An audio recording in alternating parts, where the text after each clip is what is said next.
Hey, this is Ish, and in today's talk, I want to go over one facet of the Big Five personality type test, and this facet is known as openness. So, if you look at the acronym for the Big Five personality type test, it reads as OCEAN, so OCEAN.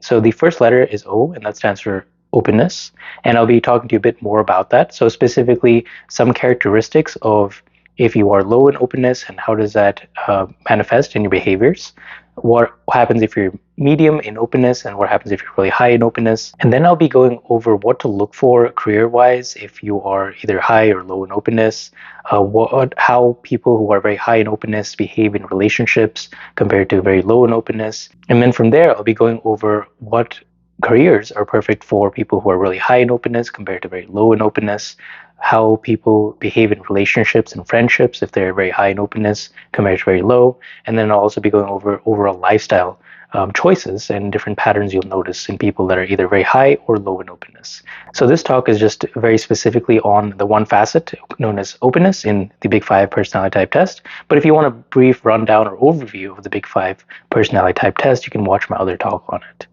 So, openness, as the title implies, is openness to experiences. So people who are very high in openness are really into exploring different ideas, different possibilities. They are very creative as well, and they like to have different possibilities in mind and have a wide variety of interests compared to someone who is low in openness, who tends to narrow down their field and scope of attention. So people who are high in openness really enjoy living life and exploring different options out. They like to dabble in the arts, music, creative pursuits as well. And whenever I've taken Big Five personality type tests, I've always scored pretty high on openness. But I have known people personally in my life who are at the extreme ends of being very high in openness.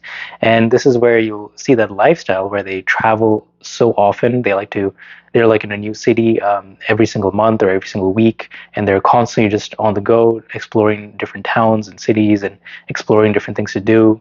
And that's not something they do just on vacation, but that's how they live their lives for long periods of time. So their brain constantly needs new stimulus, new things to explore. They might, use couch surfing apps to couch surf on different people's couches while they travel. They're not about planning the whole thing, but rather just going at it and seeing what happens and exploring life as it is. I've also known one person personally who used to like live in his van. So instead of saving up, which he had the money for, instead of saving up and getting an apartment and paying monthly rent, he decided to live in his RV, and he made it really nice. But he would live in his RV and drive around different towns and live this like hippie lifestyle. So typically, you'll find people who describe themselves as hippies as very high in openness, and I think that in a sense that's very true. So people who are very high in openness, as I mentioned earlier, are very creative. They are also very spontaneous, and at times it could be very impulsive, but that's a different story. And you also notice that they can be visionaries. So anytime a given structure is stagnating, it always takes one person who's like a visionary to come in and shake things up and think of different ideas out of the box. Because out of the box thinking is what people who are high in openness really specialize in. So they don't go with what is given, but rather they like to brainstorm, come up with new ideas, and go forth. So that's very cool to think about. And yes, when this is taken to the extreme, it does have some negative connotations. So if someone is only focusing on different ideas, possibilities, they may be seen as impractical or flighty or flaky even, because they may have these ideas but they're not grounded in any kind of reality, which is what people who are low in openness really focus in on, which I'll talk about in a bit.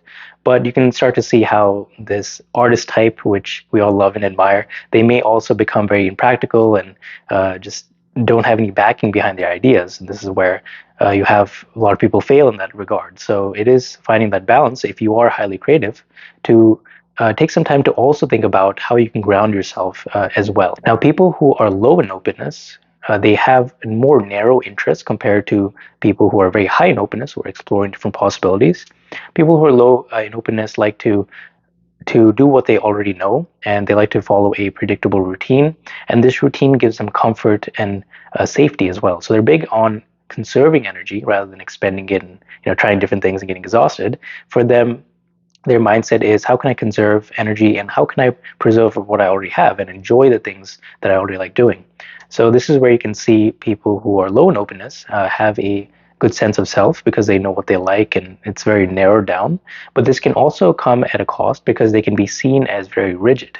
So they're only focusing on what they know in this little box over here, which they may be very efficient at what they do, but if they're only confined to that box, this can lead to rigid thinking where they're unable to step outside and maybe unable to empathize with different ideas or other people as well. So something to keep in mind. The strengths of people who are low in openness is that they're very reliable, dependable, they're able to do their work consistently, so they're able to commit to a course of action and stay with it. So this is a very strong, powerful gift to have because a lot of people nowadays will put a little bit of effort and they're just like, I give up.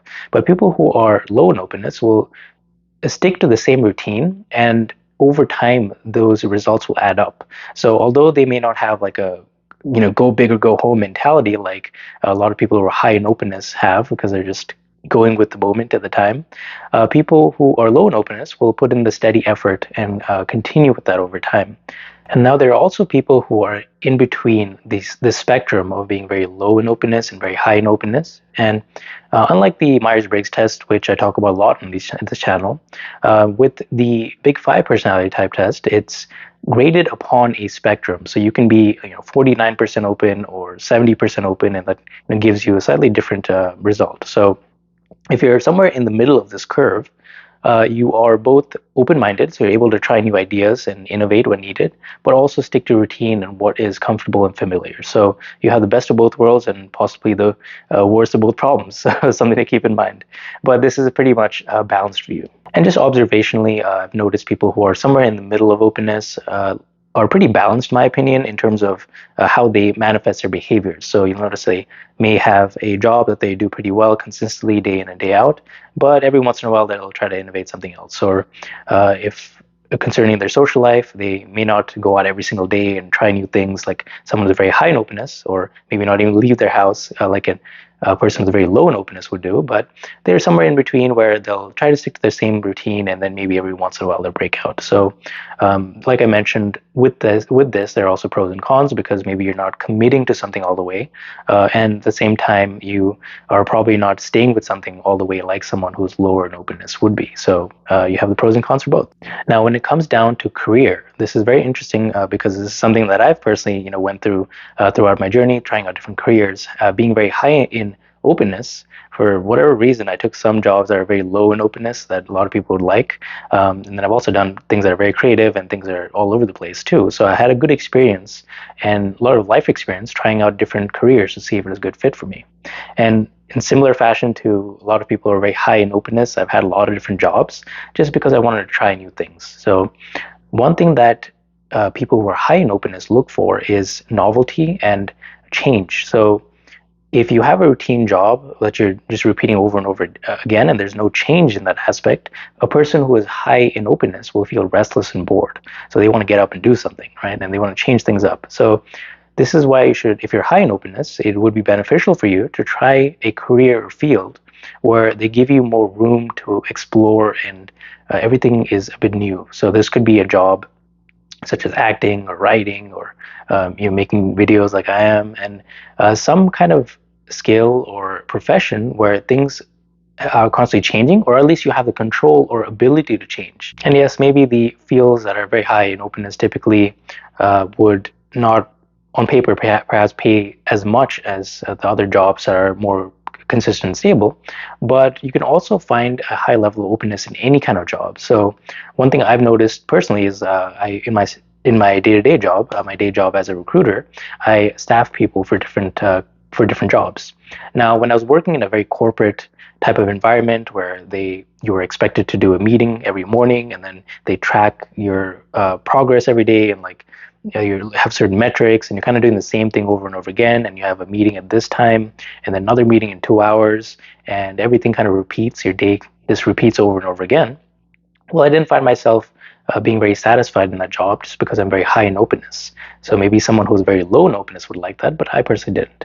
But then later on, I did find another recruiting job, which I'm still doing the same jobs in terms of what I'm doing responsibility-wise, but I have less structure in place, so I can kind of make my own schedule. So now this becomes very rewarding for me because I have flexibility to schedule my day however I want. And this is something that people who are high in openness look for, is the ability to create your own schedule or have flexibility in terms of exploring different ideas or what you want to do.